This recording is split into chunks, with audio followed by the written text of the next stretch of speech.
shall I do that one first, just for once, because I'm still studying, so, you know, it's, at the moment I'm getting myself through. I only picked up the course in August last year, so I'm very close now to being able to take that first exam and become at least part qualified. So the course is easy, you know, I've not really struggled too much, but when I have, phone, and they're always there to help.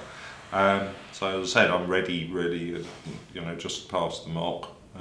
Got one more mock to do, and then I'll plunge in and do the proper exam, so that'll be somewhere in the next fortnight, I would think. Take your time. If you don't understand one of the lessons, just take your time, read it again. Read it again. I'm dyslexic, so sometimes it's read it again. And if you really can't get it yourself in a reasonable time frame, for heaven's sakes, ring them, because it's what they're there for. And they get, I won't say annoyed with us at not ringing, but I have been told off for not ringing and struggling for weeks. And it's a fair point. You do pay for their support as well as the folder of work. And I would also say, as with any course of study, read around your subject. Have a look on the ICB website. There's updates on all sorts of stuff. There's tons of information there. There's a forum, also very good.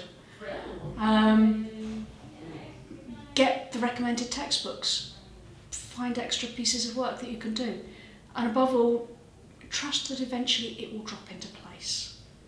Well, I think the key thing is it needs to be something you've got an aptitude for. I think if you're not very numbers oriented, it's probably not the right thing to go for.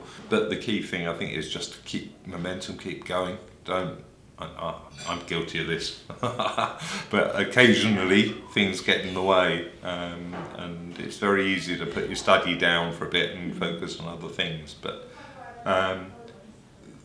keep at it. Don't put it down, don't do what I've done, and stick at it, because as I said, I don't think it's that complicated. It's just a question of getting through the course material and making sure it sticks in your head. You need to understand, I think, how you learn and when you're best at learning. I mean, that's whether it's a working learning or a sitting down with your studies learning. If you happen to be somebody who is most mentally active first thing in the morning, plan your day around giving yourself that time when you're going to be able to be proficient. And that works no matter what sort of thing you're doing. And then do it in small chunks. I think it's pretty well known that you only learn for between 45 and 90 minutes, depending on who sort of person you are. Be aware of when your concentration goes and give yourself a break. It's not a race, it's a marathon. Take your time. Okay. And I think that's going back to the Ideal Schools materials. They are beautifully broken down into small chunks. Instead of being an amorphous mass and you think, oh my God, I can't do that.